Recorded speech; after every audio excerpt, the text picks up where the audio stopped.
Buenos días, mis queridos vecinos de la Tablada del Lurín. Nos encontramos con el vecino Lino Guillén Rodríguez, que nos va a hacer una remembranza y va a hacer un aporte cultural respecto a lo que significa la historia de nuestra Tablada del Lurín. Buen día, vecino. ¿Algún saludo para la comunidad en esta fecha? Bueno, buenos días con todos los vecinos de Tablada del Lurín.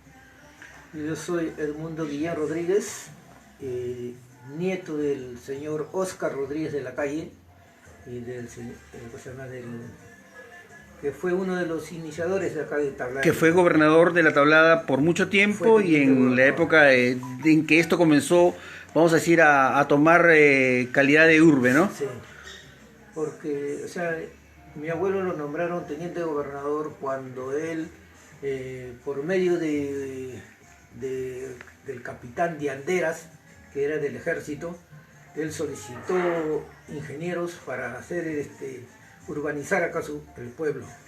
Estamos hablando de qué año. Y urbanizó algo de más o menos el año 55 a 60. Ya en la época inicial. Él urbanizó 40 manzanas con el ejército acá en Tablada. Y le dio las medidas de los lotes y las cuadras a similitud a Lince, porque él vivió en Lince. Entonces esos terrenos acá eran de 10 por 30. O sea, 300 metros. 300 metros cuadrados. Y algunos vecinos agarraban 2 lotes, 600, otros agarraban lote y medio, se compartían. 900. Y así sucesivamente. Pero la mayoría de los lotes eran por esas dimensiones. De acuerdo, porque mi abuelo, con el capitán de Anderas, él es el que hace la lotización de 40 manzanas, toda esta zona. Todo lo que comprende parte de la zona antigua y hasta esta parte del Cerro Calvario. Sí, hasta arriba, hasta el final. Hasta arriba. Ya. En esta transición de lotización y en la que, porque en algún momento, en el año 71 se instituye ya como pueblo joven, pero ya antes de eso había la organización de la que hacía referencia a tu abuelo, y es más, tu abuelo siguió siendo gobernador durante mucho tiempo más. Sí, él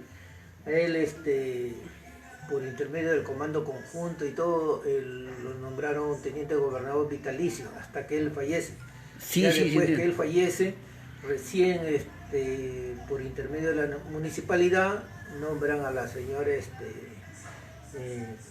Bazán, la nombran teniente gobernadora por la municipalidad, pero ya hasta antes. ¿Cuántos años estuvo tu abuelo de gobernador? Muchos años desde que... Claro, porque yo recuerdo que debería ser como 20 o 30 años mínimo. Hasta un poquito más. Hasta un poco más, así es. Un poco más. Ahora, siempre que paso por allí, pues es la calle, ¿cómo se llama la calle? Lima.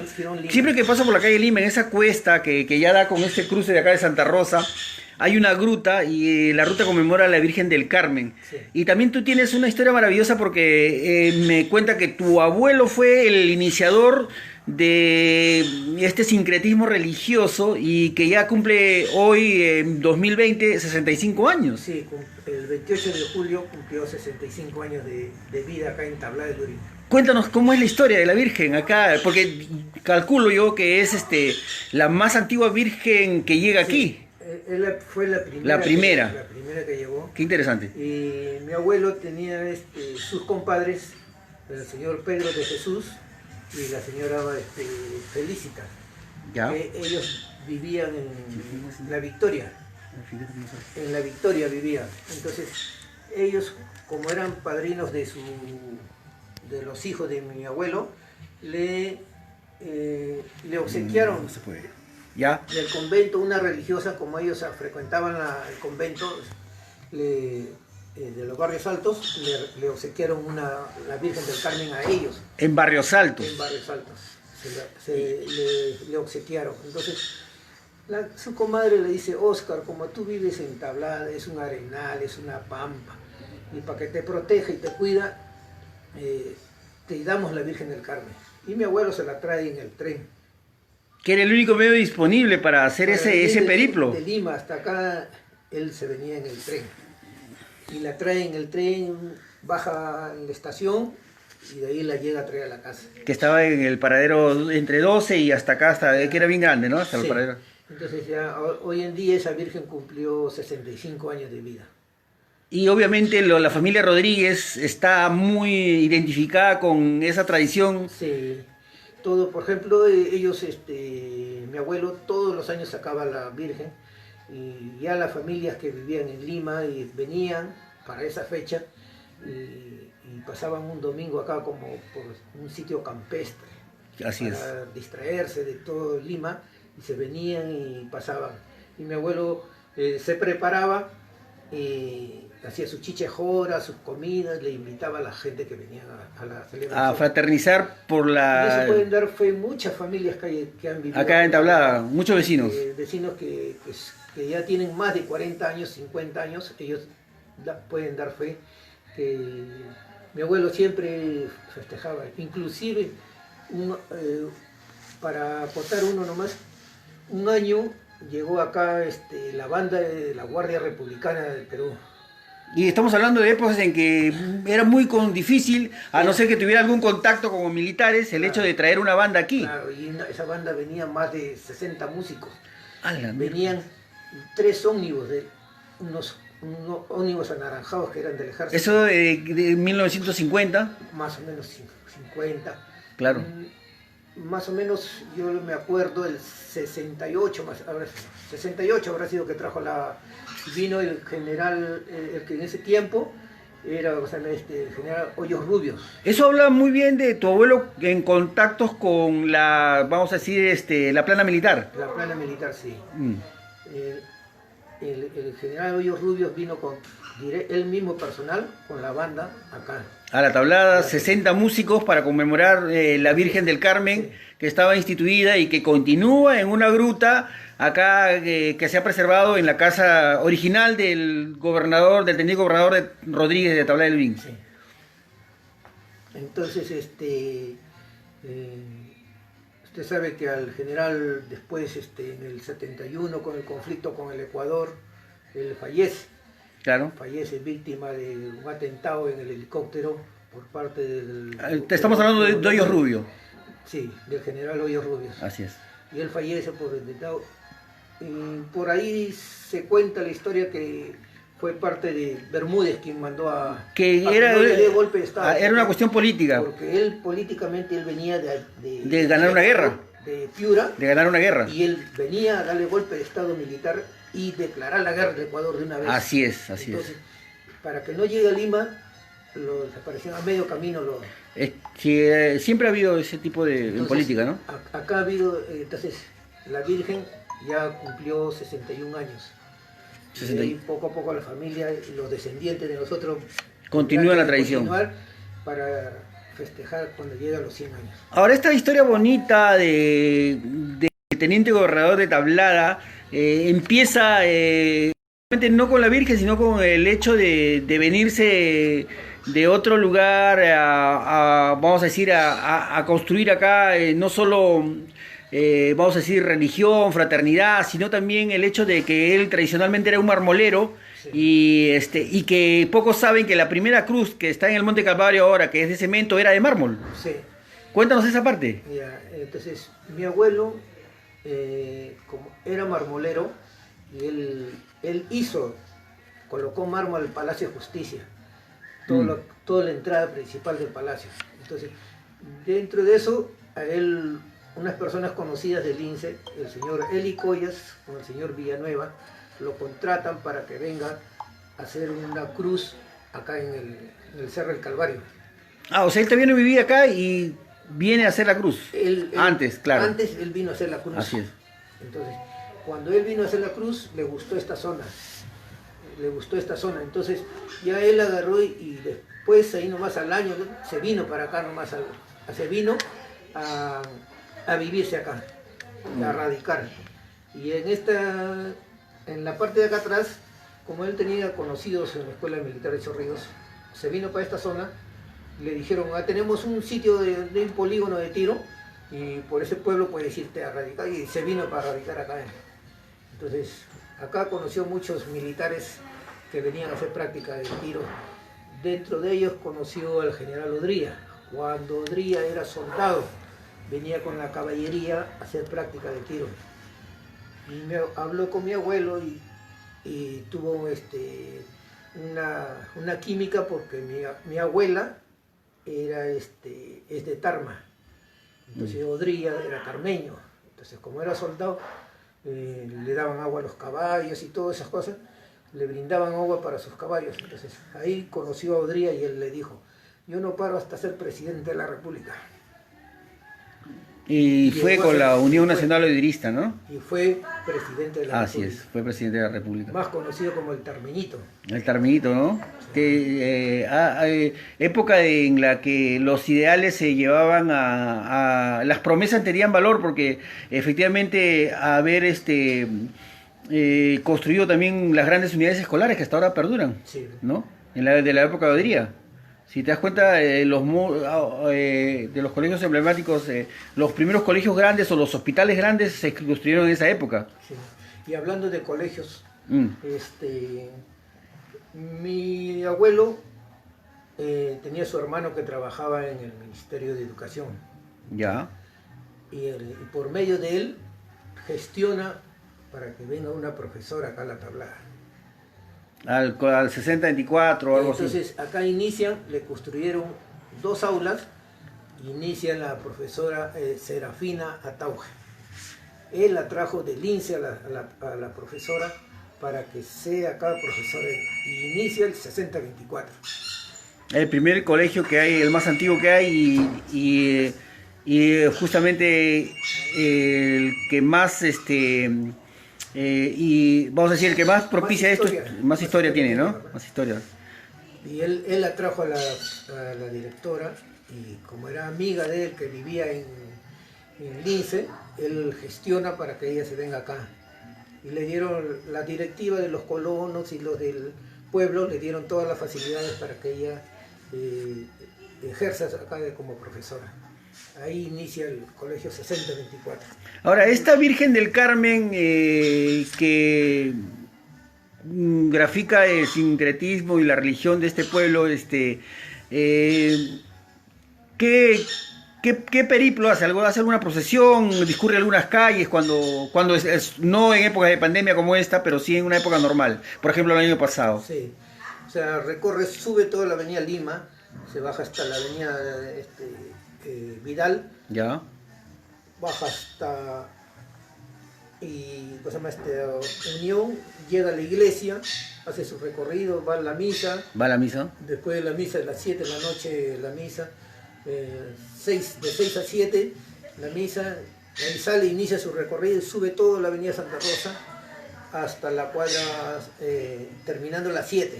Estamos en las 6, las 7, baja,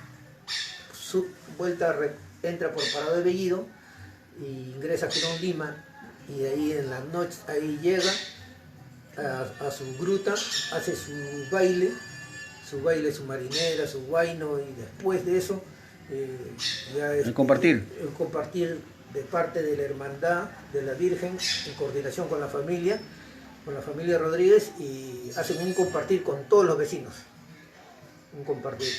Y después de eso ya celebran la fiesta ya a son de una, ya la familia, la hermandad, para eso ya se han preparado y traen una banda, un conjunto para terminar la fiesta hasta las 6, 7 de la mañana.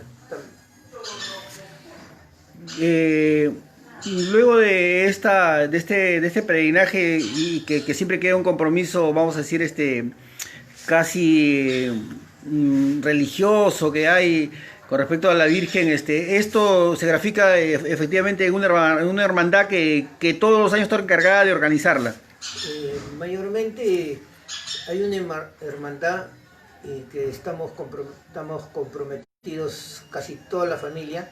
La familia Rodríguez. La familia Rodríguez y algunos vecinos que también integran la hermandad, como la familia Guerrero, la familia Córdoba, de acá al frente, y, pues, y así varias familias más que se integran a nosotros.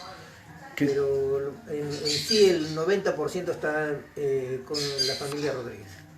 Ahora Y si en algún año alguien se ofrece de mayordomo, coordinamos con esa persona y lo hacemos la fiesta. Todas las fiestas ahí en su gruta, en la calle, al aire libre. están invitados todos. Y están invitados todo el pueblo. Se pasa por el mercado, se perifonea, se Volantes. se volantea y para que la gente está invitada y los vecinos, muchos vienen acá. Qué bonito. Ahora, por ejemplo, esa virgen también ha sido bien milagrosa, es bien milagrosa y muchos de esos pueden dar fe, muchas familias que han vivido acá. Pueden dar un testimonio de ayuda. Sí. Uno de ellos, por ejemplo, o sea, viendo, por ejemplo, la madrina de la Virgen, muchos años cuando llegó acá a la Tablada, la familia Dégola, ellos fueron madrinas de la Virgen. La señora Dégola fue cuando vino el general Hoyos Rubio, llegó acá, ahí fue la familia Dégola, la señora, y Nelly, ella fue madrina de la Virgen. Y así entonces, esa tradición, por ejemplo, desde que la obsequiaron, ellos cada año venían con sus hijos y todos los años el señor tenía como cerca de 4 o 5 volquetes y venían y participaban acá en la fiesta. Ya más años posteriores, en el 70, ellos venían y traían un equipo de fútbol de allá de Surco, porque ellos se fueron a radicar a Surco también, y traían un equipo de fútbol y jugábamos acá con la gente de Tablada. Qué interesante.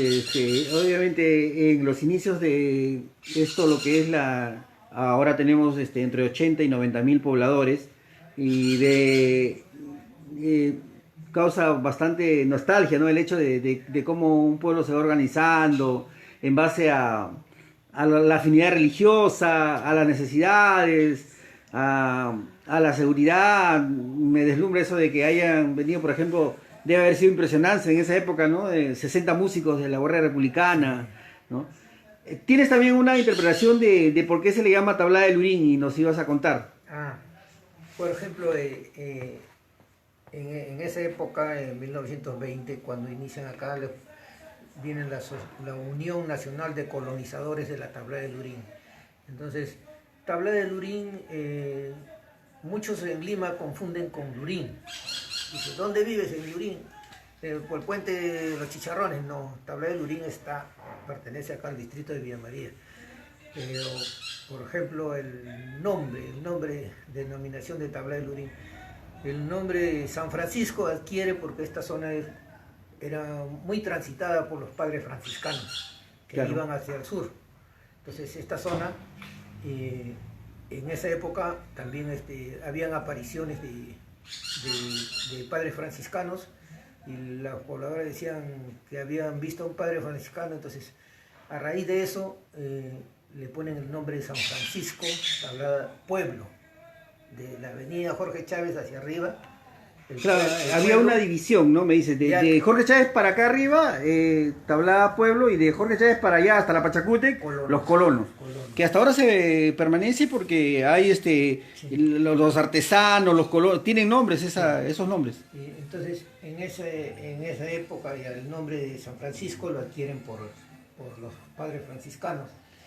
Y el Tablada de Lurín, su significado de Tablada de Lurín era lugar de embarque del ganado, que era por la estación que estaba acá. Acá había una estación que los pobladores, cuando ya el tren ya no iba hasta Lurín, solamente llegaba hasta la fábrica. Hasta la fábrica de cemento. Entonces los pobladores, los ganaderos venían y embarcaban su ganado acá en la Tablada. O sea, después que la fábrica haya puesto todo lo que tenía que trasladar, sí, el segundo tramo era importante porque era la Tablada en el acopio y en el carguillo de ganado. Sí. Qué importante. Inicialmente el tren se iba hasta Lurín. Claro. Entonces, pero ya la fábrica comenzó su producción más, entonces tuvo que recortar ese trayecto y solo de vez en cuando se iba a Lurín. Pero ya, entonces, para no embarcar tanto y demorar el ganado allá, ellos traían acá Y acá rápido. y acá completaban Es más, hasta del Lurín tenían que venir hasta acá para hacer el carguío, ¿no? Sí, entonces de ahí adquiere el nombre de tablada. Unos dicen ¿Qué es? tablada porque era un tablazo, Que es una versión. una zona, una llanura. Entonces a eso también se le atribuye el nombre de tablada. Tablada a tablazo. De Lurín porque los ganaderos de Lurín venían en barca. Venían hasta acá. Entonces, a eso o sea, son referencias del nombre de la tabla de Lurín. Que van a fortalecer definitivamente con tu aporte la identidad de los jóvenes de ahora que no saben cómo esto ha ido evolucionando, ¿no? Para tener todo lo que tenemos ahora. Porque para ti debe ser sorprendente, habiendo estado acá más de 50 años, la evolución que hay, ¿no? Sí. ¿No? No te imaginabas tú nunca tener todas estas comodidades que existen. Por ejemplo, una de las primeras líneas de microbuses, llamémoslos así, era la línea 30, que iba hasta Tocongo. Claro. Y la línea 30, mi familia, de parte de mi papá, tuvo 2 ómnibus. En la línea 30, Sí, que nosotros los tabladeños teníamos que bajar por Nueva Esperanza para tomarla en Nueva Esperanza, para Paradero 4 más o menos. La comisaría. Ahí Sí. donde daba la vuelta el tren. Así es. Ya, entonces, la línea 30, mi papá tuvo el carro y muchos vecinos que son más de 50, 60 años se deben acordar del 4 letras. Yo tengo una foto donde está mi papá con un ómnibus de la época, ¿ves? Ah, ok. Pero para la línea 30. La línea 30. Decía Lima, Vía María. Y ese fue, vamos a decir, el bus inicial que dio el traslado a los que vivían aquí. Sí, su familia, de parte de mi papá, tenían 2 ómnibus. Uno manejaba el señor Prada, la familia Prada que vive al frente de los colonos, abajo, en la zona de los colonos. Y así. Qué interesante. En este venir de todo lo que significó la cruz, la instalación de la Virgen del Carmen, ¿qué perspectiva le ves a la zona en cuanto, vamos a decir, a su evolución como comunidad? Como comunidad un poco fue relegado porque un tiempo, hasta los años 70, 80, fue relegado porque como era zona, la mayoría de la población acá era apristas y los gobiernos de turno tenían un poco de rivalidad con los apristas, entonces no tuvo el apoyo económico, social. Como Velasco con Villa Salvador, ¿no? Entonces, en esa época, por ejemplo, ahora que tocas de Velasco, te digo, Velasco lo manda a llamar a mi abuelo a Palacio y le dice: Oscar, quiero formar un pueblo. Ya tu abuelo era teniente gobernador. Ya era teniente gobernador, entonces claro. lo llama y mi abuelo va y le dice: quiero formar un pueblo. Y entonces en el 70 se inicia la construcción de la avenida Pachacute con la empresa Villasol.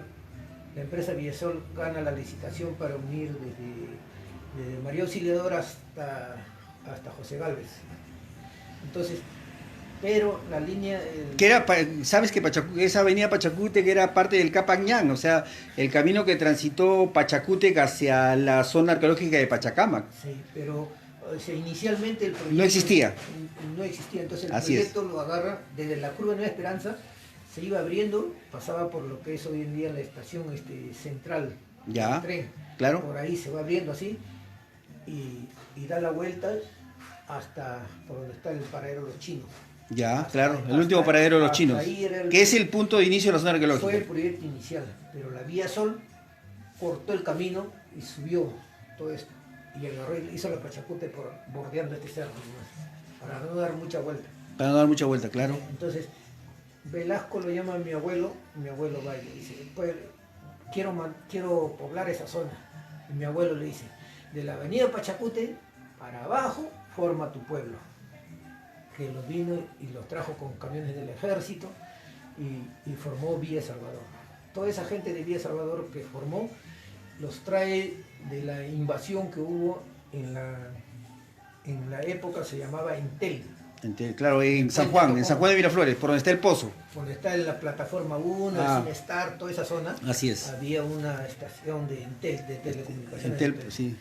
Se llamaba Entel. Entonces, gente de Lima invadieron esa zona. Claro, Velasco los trae y los reubica. Y mira la referencia que haces, ¿sabes? Porque mira en esa época, esos lotes, esas casas, esos módulos habían sido asignados a trabajadores de Entel, pero no lo habitaban. No lo habitaban. Y ¿cómo era? Se daban el lujo de no habitar vivienda que le habían asignado, sí. Y viene la población en necesidad y efectivamente lo copa todo y después lo reubica, ¿no? Como tú dices. Es que esa gente que estaba necesitada de un lugar, venían muchos de La Victoria, por ejemplo.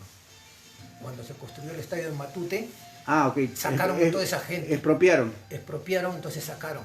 Entonces, al verse unos años ahí en el aire, vamos a decir. En el aire, viviendo con algunos familiares, entonces vieron esas viviendas que estaban desocupadas y se vinieron a radicar. Obviamente.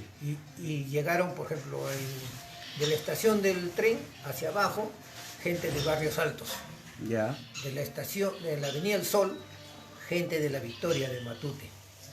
Y así fueron reubicando del Callao. Es decir, que si ahorita vamos y en algún momento podemos encontrar todavía herederos e hijos de esas personas, ¿no? Que iniciaron Villa Salvador. Que iniciaron y que dan referencia de los lugares donde vinieron, ¿no? Porque son, mire, desde el 70 que ellos vinieron. Claro. Ya recién han pasado, ¿cuánto?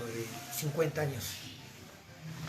Y esas personas que han nacido o las que han venido ahí deberían tener un promedio. Nuestra edad, vamos a decir. Más o menos. Pero... Entonces, no tanto. Entonces, o sea, los que iniciaron ahí, pero claro, sus hijos ya... Claro, los hijos. Entonces, esa es la historia del pueblo. Entonces, cada vez que venía una empresa ómnibus acá, acá la línea 25 fue la primera que vino. Ya directamente al pueblo, porque antes nos abastecíamos con la 30 de Nueva Esperanza. Ya, entonces, acá habían familias que vivían de Surquillo. Y por eso la 25 viene de Surquillo, Lima, ve la posibilidad de ampliarlo porque llegaba antes hasta Villa María nada más. Sí. Entonces dice, bueno, si hay tanta gente que va a la tablada, extendamos la ruta. Sí. Qué interesante, ¿eh? Y había por ejemplo, los guanuqueños que viven en Surquillo, que era en Puente Junín, a media cuadra, ellos tenían 3, 4 ómnibus y ellos ingresaron a tablada. Y cada vez que del 71, a partir del 71, empresa que venía para acá, ellos lo botaban y se iban para abajo, para Salvador. Vino la Banchero, la 200 millas, claro, la 14, claro, y muchas líneas más que vinieron acá. Entonces, para el pueblo no quería mucha población que venían de unos lugares que eran, por decir, que los habían sacado de unos sitios, que entre ellos podrían haber gente de mal vivir. Entonces los mandaban a Villa Salvador. La única línea que soportó acá soportaron ellos fue al Venegas, porque los Venegas eran dueños de los militares. Entonces sí, con los militares nadie se metía. Ya ellos quedaron acá los Venegas. Ahora que hablas de Banchero, de la línea y de Banchero en sí, eso tiene una historia en el progreso muy de mucha influencia, porque si bien es cierto no llegó, como tú dices, porque por celos mercantiles, ¿no? El hecho de una línea establecerse aquí y no permitir que la otra, pero sí, había gente que caminaba inclusive hasta la curva o hasta la entrada de Villa Salvador para tomar el Banchero, sí, porque era el más rápido, eran los carros más modernos, sí. Y recordarás tú que eso se da en la época en que un magnate como Luis Banchero Rossi, vamos a decir prácticamente dona esta línea a Villa Salvador en colaboración con este pueblo pujante y para iniciarlo, ¿no? porque Banchero fue uno de los magnates pesqueros que hubo en el país, entonces. Posteriormente asesinado, Claro. pero que tuvo, imagínate en esta época en que haya y también se dice que por el celo político, ¿no? Por el hecho de que también era un presidenciable y la mayoría quería como que ya le tenía un miedo a que el tipo era exitoso, era un tipo magnánimo. No era muy corrupto tampoco, entonces claro, el es que pueblo le inspiró confianza. le tenía mucho cariño y era como el candidato del pueblo. Claro. Aunque él no había decidido si postulaba o no, pero la gente lo tenía como presidenciable. Este tipo, yo me imagino ahora, en la actualidad, es muy difícil encontrar una persona, un empresario, que done una línea completa de buses a un pueblo para que progrese. Más bien lo que vemos es lo contrario, ¿no? Efectos de grandes empresas con gran poder económico, vamos a decir, solventando campañas, ¿no? Eso dice mucho también de la clase que gobierna, ¿no? Esa política de Velasco, por ejemplo, lo inspiró a hacer a Toledo lo que es ¿cómo se llama? Ventanilla. Ventanilla, ¿ya? Ventanilla inicia así como Velasco inició Villa Salvador. Velasco forma Ventanilla. Entonces, esas políticas así, o sea, las buenas costumbres lo copian, ¿no? Entonces lo copió y ahí está Ventanilla que está saliendo adelante. Ahora, Ventanilla no tuvo pues la ayuda de un banchero, ¿no? Pero igual esto demuestra que el pueblo o la gente que en la precariedad se une y busca necesidades y busca soluciones ingeniosas para salir adelante, ¿no? Acá, por ejemplo, la única ayuda que había en esa época era el tren que venía, dejaba agua para los pobladores y de ahí se repartían el agua. Y eso hasta 1964, nada más. De ahí en adelante... Porque acá hubo un estudio de suelos y, por ejemplo, el cerro que está al frente de las Conchitas, ese es un volcán. El Cerro de Santa Rosa. Es un volcán de agua que está apagado. Y el cerro que está en la zona arqueológica. El que está acá en el frente, sí. Claro. Entonces, ese sale un río subterráneo hasta Quebrada Verde.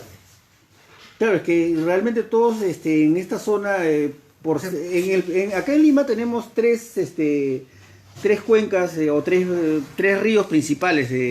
Que uno es el río Rímac, el otro es el río Chillón y el último río, y que sigue siendo el último valle verde, es el río Lurín.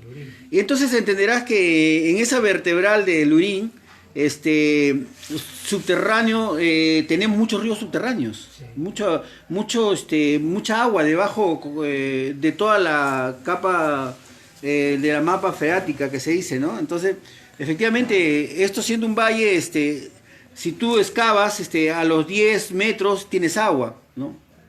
Eso da sustento al hecho de que efectivamente hay muchos ríos y pueden haber volcanes de agua, volcanes no nacidos, volcanes intusos. Por ejemplo, ese cerro está conectado con la Quebrada Verde. Y si te das cuenta o preguntas más adelante por el paradero 7 de José Gálvez, han puesto una faja transportadora desde la fábrica hasta el Conchal. Sí, de 10 kilómetros. Siempre sufre una fractura esa faja. Porque pasa el agua. Cada 2 años. La humedad. Esa faja sufre una fractura y un desnivel. Entonces, la fábrica tiene que estar reparando esa zona porque pues, por debajo está el río. Es que estamos hablando y eso que estamos hablando de el túnel que tiene el Cementos Lima que desemboca en Conchán, es con la última tecnología de punta, eso es tecnología rusa. Sí. Ahora, ese túnel es impresionante porque parece una ciudad corriendo debajo de esa distancia de 10 kilómetros y cómo es la naturaleza, ¿no? Que la fractura. La fractura cada cierto tiempo. Qué increíble. Y si preguntan a vecinos de José Gálvez, siempre, cada año, ahí en esa misma zona. Es decir, que de repente en algún momento, porque cuando se forman los Andes, vamos a decir, las fallas geográficas, Andes, lomas, humedales, sucede eso como hace 60 millones de años. Pero eso nos da sustento al hecho de que efectivamente en algún momento en esta tablada que nosotros sí hemos visto y que tenían como holladas, hondonadas, tendría razón la gente en decir que efectivamente ahí ha habido agua, ¿no? Porque si en algún momento debe haber aflorado. Por ejemplo, hace muchos años, cuando más o menos yo tenía, 5 años, ha sido en el 70, había un camión en la hollada de acá atrás, ¿Ya? por la altura del paradero 12 de Chávez, más arriba, en la hollada, había un camión botado una grúa, que eso lo trajeron en la época de los colonos para perforar. Para perforar, Para claro. perforar, pero la máquina se rompió el barreno, agarró piedra abajo, Roca viva. roca viva, entonces rompió el barreno y ya no pudieron extraer el barreno y se quedó la máquina y la empresa le dejó el carro ahí.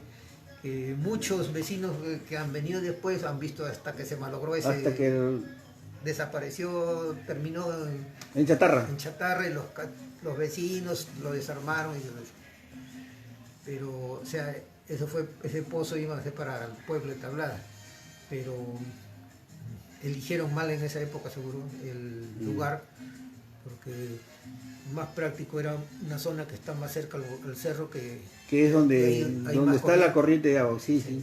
Sí, es más, cuando han hecho el MUNA, el museo actual que está en construcción y que se va a inaugurar pronto, el de Pachacamac, el nuevo museo, han tenido que desaguar todo, han tenido que botar agua para poder cortarla, y prácticamente ese museo es como si fuera un barco de fierro y concreto flotante, porque quiere decir que sí estamos bajo una considerable cantidad de agua y vertientes de ríos subterráneos.